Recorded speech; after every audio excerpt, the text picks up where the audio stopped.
The following content has been generated with artificial intelligence under minimal human supervision.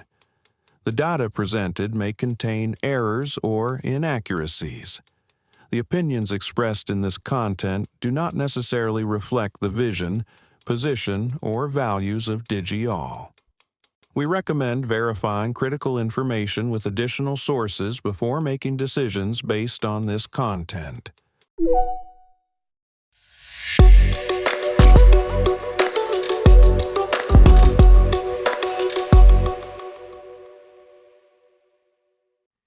Welcome to DigiAll Tech News. Today is Tuesday, December 16th, 2025. I'm Kylie Brooks, and this is where technology becomes clear and engaging.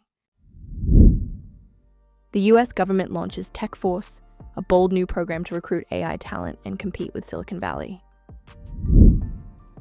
The White House embraces AI-generated images on social media, raising questions about truth and manipulation. Florida Governor Ron DeSantis pushes back against Trump's executive order on AI regulation, saying states have the right to act. France's Interior Ministry confirms a cyberattack on its email servers, with investigators looking at foreign interference. A featured Chrome extension with 6 million users is caught silently intercepting AI chatbot conversations. Let's start with the TechForce story, because I think this is actually pretty smart. The US government is finally getting serious about competing for AI talent, and they're doing it in a way that might actually work. The Office of Personnel Management just announced this new program called the US TechForce. It's targeting early career professionals, software engineers, data scientists, AI specialists, for 2-year stints in federal agencies. They're offering salaries between $130,000 and $195,000. Now, that's not quite what you'd make at Google or Meta, but it's competitive enough to get people's attention. And here's what I find interesting. They're partnering with tech companies like Microsoft, Amazon, and Meta to encourage private sector professionals to take leaves of absence for government service. Scott Cooper, the OPM director, put it this way: if you're thinking about a long-term career in technology, there's no bigger and more complex set of problems than what we face in the federal government. He's not wrong. Think about the scale we're talking about. AI integration in Defense Department drones, the IRS's new Trump accounts platform, intelligence enhancements at the State Department. These are massive, complex problems. The program is looking for an initial cohort of 1,000 hires, with applications opening yesterday and placements starting in the first quarter of 2026. It's part of the Trump administration's broader push to modernize government systems and compete globally in tech. And honestly, it's about time. The federal government has been losing the talent war to Silicon Valley for years. Okay, this next one is fascinating and maybe a little unsettling. The White House is using AI to generate images for social media, and they're not being subtle about it. We're talking about AI-generated images posted on the official White House X account and Trump's Truth Social. Some examples? The White House with McDonald's golden arches being showered in golden coins, Trump as a buff Jedi on Star Wars Day, Trump as the Pope, planting a US flag on Canada, and, this one's particularly charming, dropping feces on a liberal influencer. There are also posts of Trump shirtless in Gaza, with Benjamin Netanyahu and belly dancers, or overseeing a burning Chicago with the caption, "Chipokalize now." A White House official, speaking anonymously, defended the practice by saying, "We will utilize any tool we can, even if that means AI, to fill out content. Do you want to spend 8 hours on Photoshop doing a graphic, or do you want to spend 5 minutes on AI doing a graphic? It saves us time, it makes us more nimble." And look, I get the efficiency argument, but here's where it gets thorny. AI ethicist John Noster raised an important question. Is this augmenting communication or manipulating communication? He added that information disseminated by the White House should align with a certain ethical standard. And he's right to ask.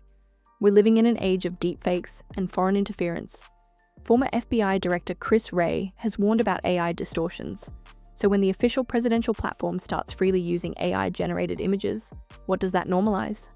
Presidential historian Tevi Troy sees it as similar to how FDR used radio or JFK used television, just evolving technology adoption.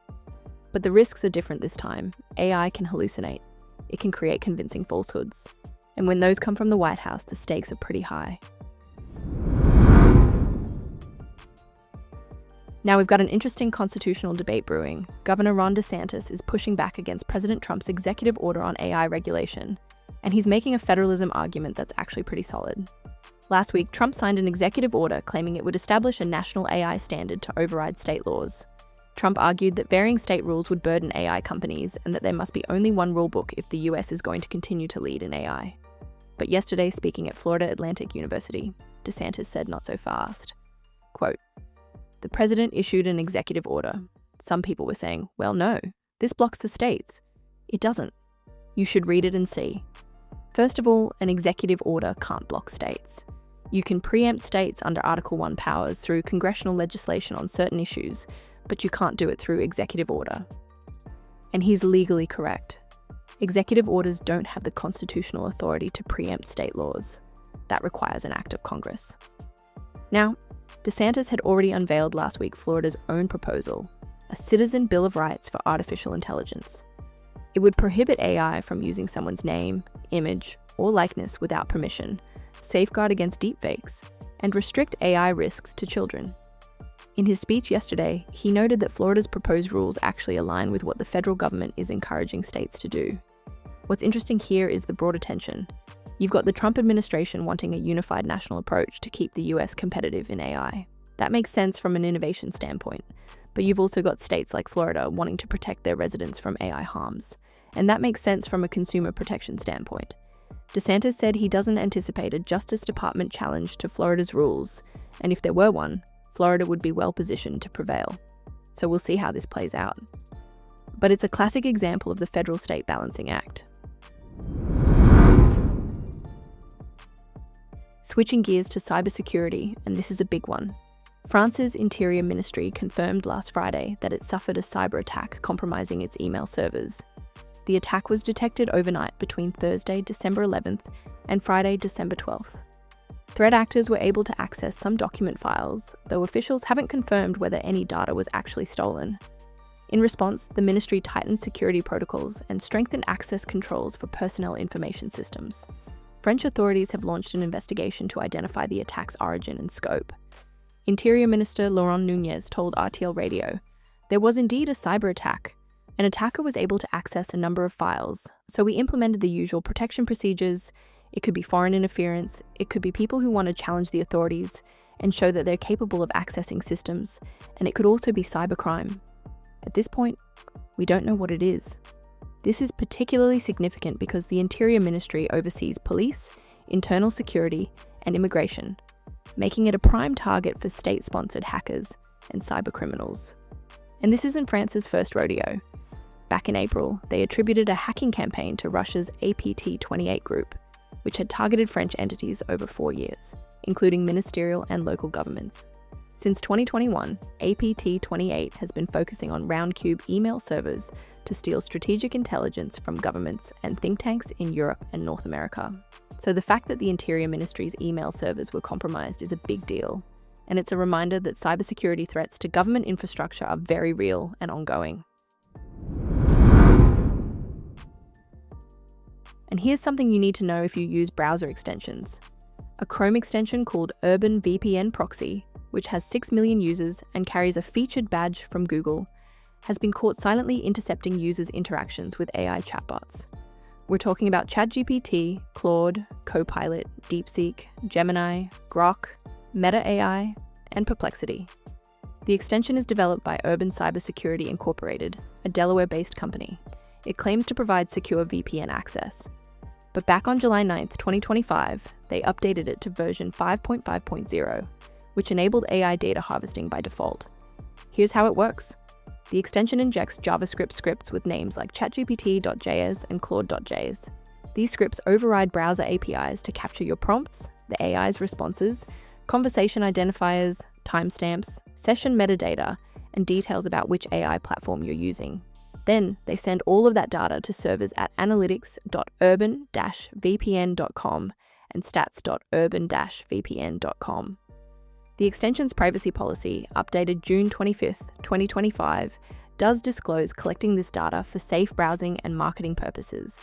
They claim to use de-identification measures, but they also share raw data with an affiliate called BI Science for commercial insights. And here's the kicker. BI Science owns Urban Cybersecurity and was previously criticized for misleading data collection practices. There are 3 other extensions from the same publisher with similar functionality: One-Click VPN Proxy, Urban Browser Guard, and Urban Ad Blocker, totaling over 8 million installations across Chrome and Edge. Despite having an AI protection feature that warns about sensitive data, the harvesting happens regardless. This really highlights how auto-updates and featured badges can enable unchecked data collection, exploiting trust in these marketplaces. If you're using Urban VPN or any of these other extensions, you might want to rethink that. So there you have it. The government is recruiting AI talent while also using AI in controversial ways. States and the federal government are battling over who gets to regulate AI. Cybersecurity threats continue to target critical infrastructure, and millions of people are unknowingly having their AI conversations harvested by a featured browser extension. It's a reminder that as AI becomes more embedded in our daily lives, the questions about governance, ethics, privacy, and security aren't going away. If anything, they're getting more urgent. We'll continue following these stories as they develop. Thank you for staying informed with Digital Tech News. We'll be back with more updates as they develop.